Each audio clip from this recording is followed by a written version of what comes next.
How to create a single speed test in CTW probe software. First, you want to do some type of warm-up. You can either do time or temperature based. For this example, we'll use time. If you click on the box, it loads over into the command, and you can decide to run for any length of time at any speed you like. Then we want to start recording. We want to do a rod force. We want to do test velocity. We want to stop recording, and we want the dyno to move back to bottom dead center. So now if we look at our rod force, which some of you may know as the gas test, we can decide how long to wait, and we can decide how quickly or slowly the machine should move from one position to the next.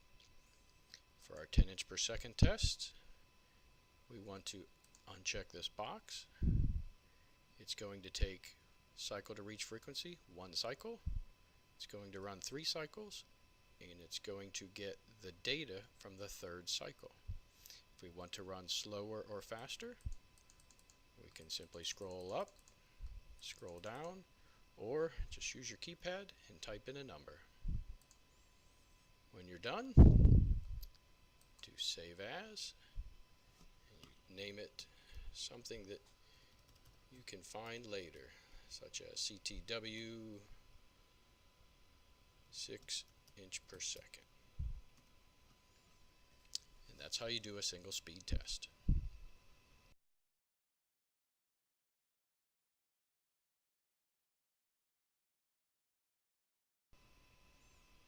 How to create a multi-speed test. First, you want to use a timed warm-up or a temperature warm-up because you want to cycle the damper for at least a few cycles. In this case, we'll use a temperature based. You click on the box, it loads it over into the test sequence. Here you can change how fast you want to run the damper and what temperature you want to go to. In this case, we'll say we're going to warm the damper to 90 degrees and we're going to run it at 12 inches per second so it gets there quickly. Then we want to do start recording, and we want to do rod force, and then we want to do 4 speeds. So we click 1, 2, 3, 4. Then we do stop recording. We tell it to move to the bottom because we always want it to end by going to the bottom. So we come back in here and we say, let's settle for 2 seconds and let's move at a half an inch per second. So let's choose our first speed. We always uncheck this box. Let's say we want to start by running at 1 inch per second, and we can reduce our cycles because it's going to get to speed very quickly. We don't need that many cycles. So this is the number of cycles it takes to get to speed. It's how many cycles it'll run, in which cycle we want the data from. We go to the second speed, uncheck this box. Let's say we want a 1 inch and a 3 inch test. We'll just reduce those to 2 so it does not take as long. And for this, let's say we want a 6 inch. We'll just leave those there. It's nice and happy. Take that off. 10 inches. So now we have a 1 inch, a 3 inch, a 6 inch, and a 10 inch speed test. Stop recording, move to the bottom. This way we can use these lower speeds to look at the bleed and use this higher speed to look at any event such as a bump or something on the track that truly upsets the car. When you're done, save as, and we'll save this as CTW 1, 3, 6, 10 inch per second. Nice and easy. And that's a 4 speed test.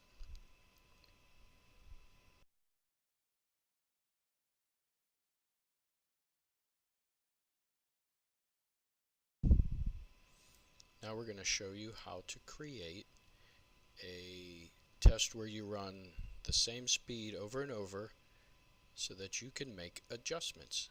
These used to be called multiple CVPs. We just call them adjustable tests. So again, always start with cycling your damper, doing some kind of a warm-up. We'll do a time-based warm-up where we're going to run for 5 seconds.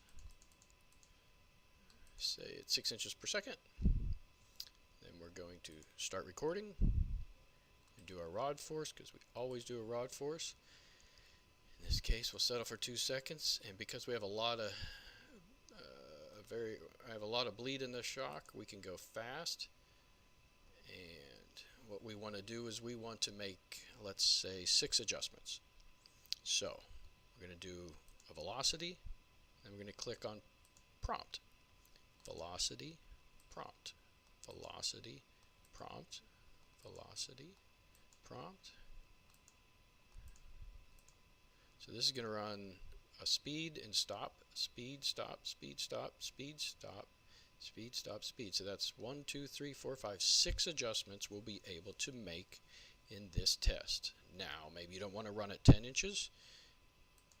So we can go back and say, let's run everything at 6 inches.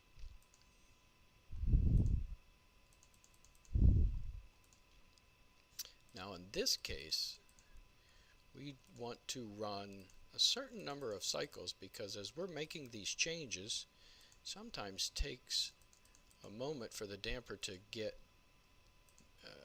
the change through the fluid through the damper and get settled. So we're going to keep it at 3 cycles to run and use collect the last cycle, because you say if you start fully closed and then you go to -2, -4, -6, -8, whatever you may do, the damper's changing, so we want to run a few cycles so that it can get stabilized. So we've run our speeds, again back to stop recording and move to bottom. We'll save that as CTW 6 adjustments at 6 inches per second. And there you have it.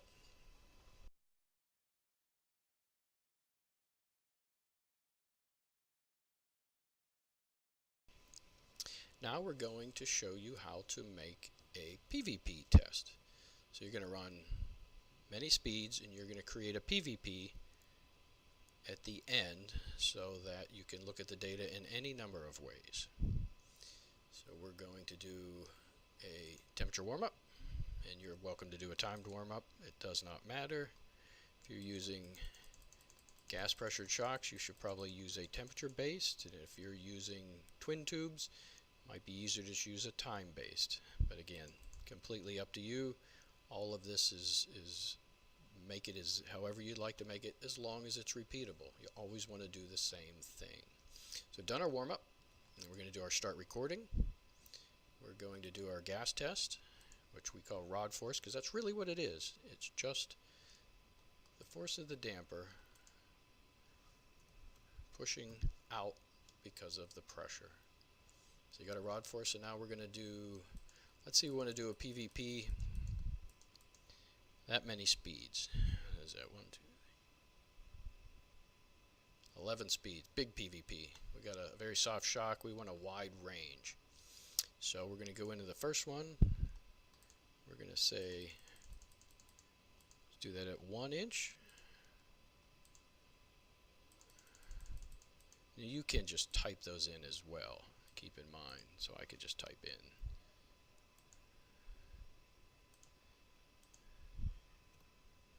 Go to 5.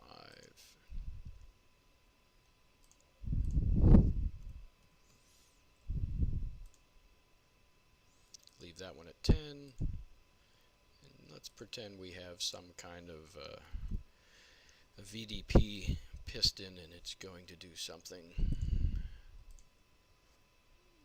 at a higher velocity, and that's what we're really trying to find. Where does that happen? So we're going to go out to 20. I'm actually going to just get rid of these. I did too many. You can see how easy it is to do that. So I'm going to test at 1, 2, 3, 5, 7.5, 10, 12, 15, 20. So I'm going to try to figure out where that second shim stack comes into play. So I've got those speeds. I then click on create a PVP. Again, stop recording, move to the bottom. Now we can look at a few things. When you create your PVP, you can create it at centered at zero displacement, peak velocity, or peak force. Now these two can be tricky because a perfect damper makes peak force and peak velocity, but rarely do we have a perfect damper. Sometimes we have things inside of a damper, big gas chambers, additional springs, so that either one of these can cause problems. As long as you know that, it doesn't matter, but we're just trying to tell you. This centered at zero displacement is the best way to be repeatable, and manufacturers use that a lot of times because it's always going to look at this little window and do a little bit of an average. This first one is not functioning at the moment, so just ignore it and bear with us. But you're going to use one of these three. This is the most common one. So you have these. Now the other thing is that's new, a good feature of the probe software is you see that right now we're waiting a cycle and we're running 3 for every run. But on these very slow speeds, you do not need to run that many because it takes a lot of time to run slow as you watch the crank go around. Because it gets to speed very quickly, only needs this one cycle to get the frequency and run one cycle. Especially all of these. These are all very slow. So you can reduce the amount of time your shock spends running so you can make more changes, get more data. So it's 7.5. Let's say we go to 2. And let's say we go to 3 is good for there. At 12. Now we'll show you another interesting feature. Rather than say wait to cycle and go to 3, if we just click on wait for frequency reached, it's going to wait however many cycles we say here. So if we say 10, it will run until it gets to the speed we requested, this 15 inches, and then it will start to collect. If it only takes 2 cycles to get there, it'll start right then. If it takes 9, it'll start then. But this way, the faster you go, the shock dyno needs time to warm up, and this feature really helps you get there while saving cycle time. Again, we're going to do this at 20 inches. We're going to wait 10 again because I think it's going to get there in plenty of time. And if it doesn't get there, the machine will tell you, and you'll just alter that. So there you have it. You're all done. Do your save as and try to get your screen where you can use it. You can say CTW PVP. This is a 1, 2, 3, 5, 7.